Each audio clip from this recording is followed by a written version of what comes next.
Sorry हां, प्रमाद, आळस, आरामी वृत्ती या सगळ्यांना शारीरिक अशुद्धी म्हटलेलं आहे, शुद्धी नाही. या सगळ्यांना शारीरिक अशुद्धी म्हटलेलं आहे. आणि या उलट कार्यतत्परता, पुरुषार्थ, उद्योग करणं, साधी राहणी इत्यादी सगळ्यांना शरीर, याच्यामुळे काय होतं, शरीर शुद्ध राहतं तुमचं. सतत कामामध्ये आहे माणूस, आळशीपणा नाही आहे, उद्योग करतो आहे, पुरुषार्थ करतो आहे, कार्यतत्परता आहे त्याच्याकडे. ह्या सगळ्यांनी काय होतं, तर तुमचं शरीर शुद्ध व्हायला मदत होते. आणि ह्याच्या उलट प्रमाद, आळस, आरामी वृत्ती, स्वाद म्हणजे खाणं फक्त, शौक, टी व्ही पाहणं फक्त, या सगळ्यांनी काय होतं म्हणे, तर शरीराची अशुद्धी होते. ही झाली शारीरिक. आता वाचिक, खोटं बोलणं, कटू बोलणं, विनाकारण बडबडत राहणं, निंदा करणं, चुगली करणं, याच्यामुळे वाणी अशुद्ध होते. आणि त्याच्या उलट मग सत्य बोलणं, प्रिय बोलणं, हितकारक बोलणं, याच्यामुळे काय होतं, पारमार्थिक उन्नती पण होते आणि वाणीची शुद्धता होते. त्याच्यानंतर कौटुंबिक शुद्धी, आपल्या मुलाबाळांना चांगले शिक्षण देणे, ज्यामुळे त्यांचे हित होईल तसेच आचरण करणे, कुटुंबियांचा आपल्यावर जो न्याययुक्त अधिकार आहे त्याची पूर्तता करणे, कुटुंबियात कोणाचाही पक्षपात न करणे, सगळ्यांना समान वागणूक देणे, त्यांच्या हिताचा विचार करणे, ही कौटुंबिक शुद्धी. आणि आर्थिक शुद्धी, न्याययुक्त, सत्यतापूर्वक दुसऱ्यांच्या हिताकडे दृष्टी ठेवून जे धन कमावले जाते. म्हणजे आपण महाराजांचा अभंग आहे तुकाराम महाराजांचा, जोडून या धन उत्तम व्यवहारे, जोडून या धन उत्तम व्यवहारे, आजकाल मी विसरायलाच लागले, उदास विचारे वेच करी. म्हणजे जोडून या धन उत्तम व्यवहारे, उदास विचारे वेच करी. की उत्तम धन तर मिळवायचं आहे, पण त्या चांगल्या प्रकाराने न्याययुक्त पद्धतीने धन मिळवायचं आणि उदासीनपणे ते खर्च करायचं, असं सांगितलेलं आहे. त्याला आर्थिक शुद्धी असं म्हटलेलं आहे. आणि ते धन जे आहे कमावलेलं ते अभावग्रस्त, दरिद्री, रोगी, अकालपीडित, भुकेले अशा गरजूंना द्यायचं. तसेच गाय, स्त्री, ब्राह्मण यांचं रक्षण करण्यासाठी ते धन जर खर्च केलं तर द्रव्याची शुद्धी होते. आणि त्यालाच उदास विचारे वेच करी यालाच म्हणतात. की कसं खर्च करायचं, तर गायीचं, ब्राह्मणाचं, स्त्रियांचं रक्षण करण्यासाठी म्हणून ते खर्च करायचं. पुढे अजून त्यांनी सांगितलं आहे की त्यागी, वैरागी, तपस्वी, संत महापुरुषांच्या सेवेमध्ये ते धन आणायचं. नंतर सद्ग्रंथांना सरळ भाषेमध्ये छापून घ्यायचं आणि कमी मूल्यामध्ये ते द्यायचं कोणालाही. म्हणजे ग्रंथ हे कमी मूल्यामध्ये जर कोणाला दिले तर ते पण तुमचं धनाची शुद्धी होते त्याच्यामुळे. आणि त्याचा लोकांमध्ये प्रचार करायचा, त्याच्यामुळे सुद्धा धनाची महान शुद्धी होते. म्हणजे परमात्मप्राप्तीचाच उद्देश झाल्यावर स्वतःची शुद्धी होते. ते तर आहेच की स्वची शुद्धी, हे तर सगळं बाहेरचं झालं. शारीरिक शुद्धी, वाचिक शुद्धी, कौटुंबिक शुद्धी आणि आर्थिक शुद्धी. पण स्वची शुद्धी कशी होते, तर शरीर, वाणी, कुटुंब, धन इत्यादी सर्वांची शुद्धी झाल्यानंतर मग तो जो साधक असतो त्याच्या स्वची पण शुद्धी व्हायला लागते. आणि असं शुद्ध झाल्यानंतर मग ती व्यक्ती जेथे असेल तिथलं वायुमंडलसुद्धा पवित्र होतं, शुद्ध होतं. आणि आपण म्हणतो ना ऑरा दिसतो त्यांचा, आध्यात्मिक तेज त्यांचं दिसतं. ते स्थान, ते वायुमंडळ इत्यादी शुद्ध होतं. मग बाह्यशुद्धी आणि पवित्रतेकडे लक्ष दिल्याने शरीराची वास्तविकता अनुभवायला येते आणि मग त्या शरीराविषयी असलेली अहंता, ममता त्याग करण्यात सहाय्यता होते. अशा प्रकारे हे साधनही परमात्मप्राप्तीत निमित्त बनतं. म्हणजे म्हणून हे काय सांगितलं आहे, शौचम. शौचम छान अर्थ सांगितला. तेज, क्षमा, धृती, शौचम, अद्रोहो. अद्रोहो आणि नातिमानिता. अद्रोह म्हणजे काय, की विनाकारण अनिष्ट करणाऱ्याविषयी अंतःकरणात बदला घेण्याची भावना न होणे. म्हणजे आता आपण तो पाहिलं ना क्षमा, क्षमेमध्ये तेच होतं, तोच हा अर्थ आहे. की कोणी आपलं अनिष्ट जरी केलं तरीसुद्धा त्याच्या मनामध्ये त्याच्याबद्दल सूड घेण्याची किंवा त्याचा अनिष्ट व्हावं अशी भावना येत नाही. द्वेष येत नाही त्याच्या मनामध्ये. आणि काही काही लोकांच्या मनात तो येतो की संधी मिळताच मी याचा बदला घेईन. कोणी आपलं वाईट केलं तर आपण म्हणतो की नाही नाही आता त्याचा मी बदला घेईन. परंतु ज्याचा उद्देश परमात्मप्राप्तीचा आहे त्या साधकाचे कोणी कितीही अनिष्ट केले तरीसुद्धा त्याच्या मनात अनिष्ट करण्याची गोष्टच येत नाही आणि ती भावनासुद्धा त्याच्या मनात उत्पन्न होत नाही. त्याला अद्रोह असं म्हणतात, अद्रोह. आणि असा मग कर्मयोगाचा साधक असेल तर तो काय करतो, सर्वांच्या हितासाठी कर्तव्य कर्म करतो. एखादा ज्ञानयोगी असेल तर तो सर्वांना आपलं स्वरूप समजतो की जसा मी आहे तसाच तो आहे. एखादा भक्तियोगाचा साधक असेल तर तो त्या समोरच्यामध्ये आपल्या इष्टदेवतेलाच पाहतो. म्हणून मग तो कशाचा द्रोह करेल, कोणाचाही. म्हणजे अद्रोह याला म्हणतात की कोणी कितीही अहित केलं तरीसुद्धा त्याच्या मनामध्ये त्याच्याबद्दल दोष येत नाही. त्याच्या पुढचा गुण आहे नातिमानिता. नातिमानितामध्ये 2 शब्द येतात, एक आहे मानिता आणि एक आहे अतिमानिता. तर मानिता म्हणजे काय, सामान्य व्यक्तीकडून मानाची इच्छा करणे की याने मला मान दिला पाहिजे, याने माझा आदर केला पाहिजे असं येतं आणि याला मानिता म्हणतात. आणि दुसरा अतिमानिता म्हणजे काय की ज्यांच्याकडून आपण शिक्षण घेतलेलं आहे, ज्यांचा आदर्श आपण ग्रहण केला आहे त्यांच्याकडूनच त्यांनी आपला मान करावा. म्हणजे थोडक्यात गुरुजन आपले, त्या गुरुजनांनी मला चांगलं म्हणावं, माझा मान करावा, माझा आदर करावा असं ज्याच्या मनात येतं त्याला अतिमानिता असं म्हणतात. म्हणजे मानिता आणि अतिमानिता हे दोन्ही ज्याच्याकडे नाही आहे त्याला नातिमानिता असं म्हणतात. नातिमानिता की दोन्ही गोष्टी त्याच्याकडे नाही आहे, की कोणी मग गुरुजनांनी माझा आदर करावा असंही त्याला वाटत नाही किंवा सर्वसामान्य माणसांनी माझा आदर करावा असंही त्याला वाटत नाही. म्हणजे मानाची जो इच्छाच करत नाही. अमानित्वम, अदंभित्वम, अहिंसा ह्या सगळ्या गोष्टी आपण शिकलो आहे ना 13व्या अध्यायामध्ये. ज्ञानीपुरुषाची लक्षणं काय होती, हीच होती. अमानित्वम, अदंभित्वम, अहिंसा, क्षांतिराजव. म्हणजे कोणी स्तुती करत असेल आपली तर त्या ठिकाणाहून आपण निघून जावं असं सांगतात. आपल्या कानाने आपली स्तुती कधीही ऐकू नये. आणि असे हे साधक असतात. म्हणजे त्यांच्याकडे नातिमानिता हा गुण असतो. म्हणजे हे 26 गुण झाले आता आपले. तेज, क्षमा, धृती, शौचम, अद्रोहो, नातिमानिता भवंती संपदम दैवीम अभिजातस्य भारत. आणि ही सर्व दैवी संपत्ती प्राप्त झालेल्या मनुष्याची लक्षणे आहेत असं भगवान म्हणतात. भगवान म्हणतात की हे अर्जुना, ही सर्व दैवी संपत्तीला प्राप्त झालेल्या माणसाची लक्षणे आहेत. परमात्मप्राप्तीचा उद्देश झाल्यावर ही दैवी संपत्तीची लक्षणे साधकामध्ये स्वाभाविकच येऊ लागतात. एकदा ठरवलं की मला परमात्म्याची प्राप्ती करून घ्यायची आहे, त्याप्रमाणे त्यांनी जर हे वाढवलं, सात्विकता वाढवली, त्याप्रमाणे सद्ग्रंथांचं वाचन केलं की हळूहळू त्याला गुरु त्याच्या आयुष्यात येतात. मग गुरुपदेश होतो.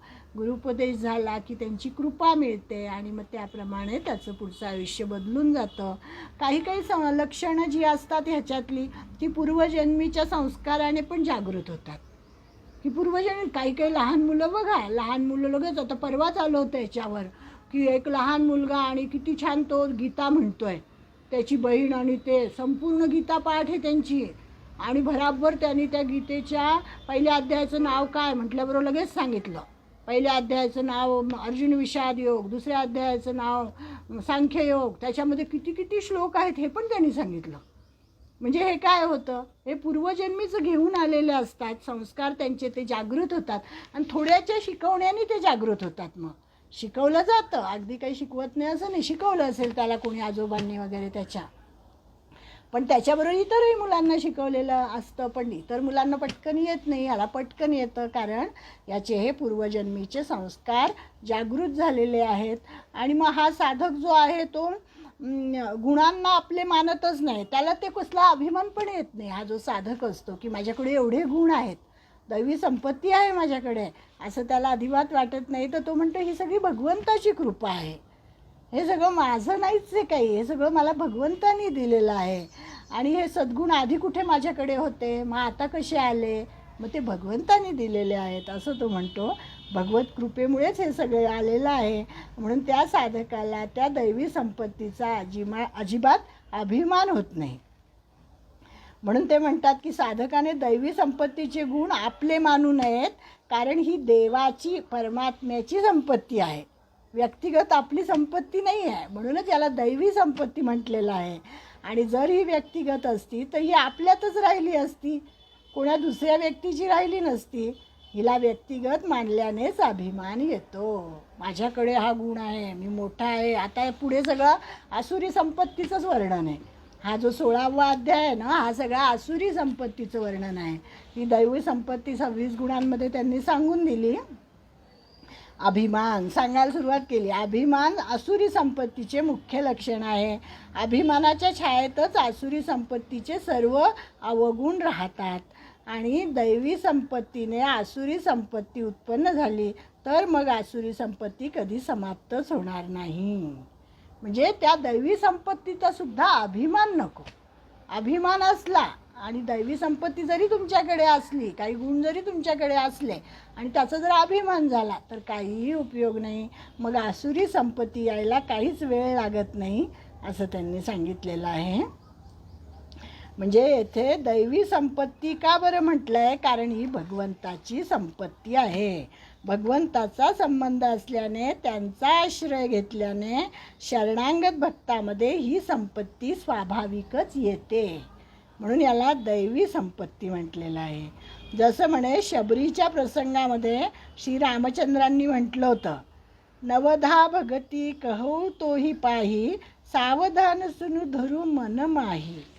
तुलसी रामायणामध्ये नवमहू एकऊ जिनके होई, नारी पुरुष सचराचर कोई, सोई अतिशय प्रिय भामिनी मोरे, सकल प्रकार भगती दृढ तोरे.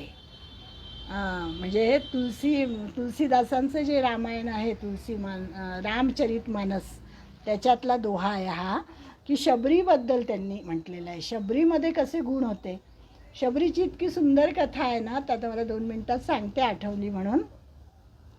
की शबरी एका मेंढपाळाची मुलगी होती. आज छान झाला, आज महिला दिन आहे आणि माझ्या मनात होतं की काहीतरी एखाद्या तरी स्त्री संताचा उल्लेख आपल्यामध्ये आपल्या ह्याच्यात यावा विवेचनात. आणि मला अभ्यास करायलाच जमलं नाही, ते पुस्तक काढून वाचायलाच जमलं नाही. पण बघा, भगवंताचं काहीतरी इच्छा आहे. शबरीचं नाव आपलं निघालेलं आहे. स्त्री संत होती, ती भक्त होती. आणि तिची कथा इतकी सुंदर आहे की शबरी लहान मुलगी होती, मेंढपाळाची मुलगी होती. आणि तो जो मेंढपाळ होता त्या काळामध्ये म्हणे असं व्हायचं, लग्न व्हायचे आणि त्या लग्नामध्ये त्यांच्या ज्या मेंढ्या होत्या त्या सगळ्या मेंढ्यांना मारून त्यांचं मांस शिजवून त्याचं जेवण त्या सगळ्या वऱ्हाडी लोकांना दिलं जायचं. तर एक दिवस काय झालं, आधी हिची आई हिला त्या मेंढ्या चारायला वनामध्ये वगैरे पाठवायची शबरीला. मग हळूहळू काय झालं, त्या मुलीचं लग्न ठरलं. अगदी 7-8 वर्षाची मुलगी, त्या काळात लवकर लग्न व्हायचे. आणि मग 7-8 वर्षाची ती मुलगी आणि तिचं लग्न ठरलं शबरीचं. आणि ती आई त्या मेंढ्यांना मग पाठविण्याशी झाली वनामध्ये. ती म्हणाली की नाही, आता या मेंढ्यांना घरातच ठेवायचं, त्यांना चांगलं खाऊन पिऊन पुष्ट करायचं. आणि तिला काही वनात पाठवेना. मग तिने विचारलं आईला की आई, का बरं गं तू त्या मेंढ्यांना वनात नाही पाठवते माझ्याबरोबर. तर आई म्हणाली, अगं बाई, काय सांगू तुला, तुझं लग्न ठरलं आहे आता, तुला आता आम्हाला मोठं जेवण द्यावं लागेल आणि वऱ्हाडी लोकांना. म्हणे मग काय जेवण द्यावं लागेल, तर म्हणे त्याच्यासाठी या सगळ्या मेंढ्यांना मारायचं आहे आणि त्यांचं मांस शिजवून त्याचं जेवण द्यायचं आहे. आणि इतकी लहान मुलगी ही, कोमल हृदयाची, म्हणजे आत्तापर्यंत जे जे गुण आपण वाचले ते सगळे तिच्यामध्ये होते. म्हणजे ती पूर्वजन्मीची कोणीतरी असेल की तिच्यामध्ये ते सगळे गुण. आणि तिच्या मनामध्ये इतकी दया उत्पन्न झाली, इतकी दया उत्पन्न झाली, तिच्या डोळ्यातून झरझर झरझर अश्रू व्हायला लागले की आई, माझं लग्न करण्यासाठी म्हणून या सगळ्या मेंढ्यांचा जीव जाणार? नाही नाही नाही नाही, मला नाही हे आवडणार. पण त्या लहान मुलीचं कोण ऐकणार आहे, वडील तर ते करणारच होते. आणि मग ही शबरीने एकदा काय केलं, रात्री 12 वाजताच उठली, सगळे आई वडील झोपलेले असताना. आणि आहे त्या वस्त्रानिशी ती वनामध्ये निघून गेली आणि चालत चालत चालत दूर गेली आणि तिथे होता कुक्कुट स्वामींचा आश्रम. कुक्कुट स्वामींचाच मला असं वाटतं की दुसरे असतील कदाचित, हो ना. तर त्यांचा आश्रम होता. मग त्या आश्रमामध्ये ती गेली आणि आता मग तिला भीती वाटायला लागली, लहान मुलगी, की कोणी आपल्याला बोलेल का, कोणी आपल्याला रागवेल का. म्हणून ती काय करायची, दिवसभर झाडावर बसून राहायची. आणि मग सगळेजण काय म्हणताय, तुम्हाला बोलायचं आहे का काही, काय म्हणताय? हां, ऐकू नाही येते तुमचं. मातंग ऋषी, मातंग ऋषी, बरोबर बरोबर बरोबर. बरोबर, धन्यवाद धन्यवाद. मातंग ऋषींचा आश्रम होता त्या ठिकाणी. तर त्या मातंग ऋषींच्या आश्रमामध्ये ती गेली आणि मग दिवसभर ती कोणाच्या भीतीने अशी वर झाडावर बसून राहायची. आणि मग रात्री थोडा अंधार पडला की मग काही बोरं जांभळं काही खायची वगैरे ना, असा तिचा उदरनिर्वाह चालायचा. मग हळूहळू तिच्या लक्षात आलं की हे सगळे शिष्य येतात इथे, त्यांना हे ऋषी शिकवतात वगैरे. मग तिच्या मनामध्ये सेवावृत्ती पण होती. त्यामुळे मग तिने काय केलं, ते सगळं तो रस्ता झाडून काढायची स्वच्छ, छान सडा घालायची, रांगोळी घालायची आणि हे सगळं कोणाला दिसणार नाही अशा पद्धतीने ती करायची आणि परत झाडावर जाऊन लपून बसायची. मग ते मातंग ऋषी तिकडनं यायचे जायचे, त्यांना दिसायचं तो परिसर एवढा स्वच्छ आहे, कोण करतं हे सगळं. शिष्य म्हणाले, आम्हाला नाही माहिती कोण करतं आहे म्हणे, पण असतं मात्र इथे सगळं स्वच्छता, म्हणे जरा शोध घ्या कोण करतं आहे. आणि मग एकदा असंच त्या मुलांनी पाळत ठेवली त्या शिष्यांनी, तर त्यांना ही मुलगी दिसली आणि मग ते तिला घेऊन आले त्या ऋषींकडे. मग त्या ऋषींना पण इतका आनंद झाला, तिने त्यांना नमस्कार केला. मग सगळी आपली कथा तिने सांगितली त्यांना आणि मग ते म्हणाले की एवढं तुझ्या मनामध्ये प्रेम आहे म्हणे, तर तू इथेच राहा आश्रमामध्ये. राहिली मग ती त्यांच्याबरोबर. आणि मग त्यांचं काय, किती काळ ते तिथे राहिले असतील, त्यांचं शिक्षण आटोपलं आणि ते निघाले तोपर्यंत ही मोठी झालेली होती, बरेच वर्ष गेले असतील त्याच्यात. आणि मग ते निघाले तेव्हा ती म्हणाली की महाराज, तुम्ही मला आता सोडून जाताय, मी तुमच्या आश्रयाने इथे राहिले, मला भगवान कधी भेटेल, मला राम कधी भेटेल. कारण ती पण त्यांच्याबरोबर नामस्मरण करायची, त्यांची वचनं ऐकायची आणि अजून तिचा सद्भाव फुलला होता तिच्या मनामध्ये, भक्ती प्रेमाचं ते उदय झाला होता तिच्या अंतःकरणामध्ये. आणि मग तिने त्यांना विचारलं. मग ते म्हणाले की तू काही काळजी करू नको, राम स्वतः तुला भेटायला येईल म्हणे, तू अशीच सेवा करत राहा. आणि तिने किती वर्षांनी येईल, काय येईल असं काही विचारलं नाही म्हणे. आणि ती सतत सेवा करत राहिली तिथे की राम मला भेटायला येणार आहे म्हणून. अगदी रस्ता झाडून ठेवायची, तिथे फुलं ताजी ताजी आणून ठेवायची, बोरं आणून ठेवायची, जे फळ मिळेल ते आणून ठेवायची की आज माझे राम येणार आहेत, आज माझे राम येणार आहेत. आणि मग आपल्याला ती गोष्ट माहिती आहे की शबरीला भेटायला राम कसे येतात ते. म्हणजे आपण कशावरनं बघितलं हे आत्ता, की गुण, दैवी संपत्तीचे गुण त्यांच्याकडे असतात आणि ते आलेले असतात, असे मनामध्ये प्रेम उत्पन्न झालेलं असतं. आणि यांनी रामचरित मानसमध्ये शबरीचं नाव आलं आणि त्याच्यावरून मला हे आठवलं की दैवी संपत्ती ही भगवंताची असते आणि भगवंताचा संबंध असल्याने, त्यांचा आश्रय घेतल्याने शरणांगत भक्तामध्ये ती शरण गेलेली होती संपूर्णपणे श्रीरामचंद्रांना. आणि हे दैवी संपत्तीचे गुण मग अशा भक्तामध्ये आपोआप येतात आणि त्यांना भगवंताचं दर्शन होतं असं सांगितलेलं आहे. म्हणजे इथे म्हटलं आहे त्यांनी आता की आता इतकं सुंदर वाचल्यावर ना आपल्याला आसुरी संपत्तीमध्ये जावंसच वाटत नाही. पण आता पुढच्या वेळेपासून आपल्याला आसुरी संपत्तीच बघायची आहे. मनुष्य, देवता, भूत पिशाच, पशुपक्षी, सगळे कीट पतंग, लता वृक्ष, जितके काही हे स्थावर जंगम प्राणी आहेत त्या सर्वांमध्ये आपापल्या योनीनुसार मिळालेलं शरीर आजारी किंवा जीर्ण झाल्यावरही मी जिवंत राहावं, माझे प्राण कायम राहावेत अशी इच्छा कायम राहते आणि अशी इच्छा होणे हीच आसुरी संपत्ती आहे.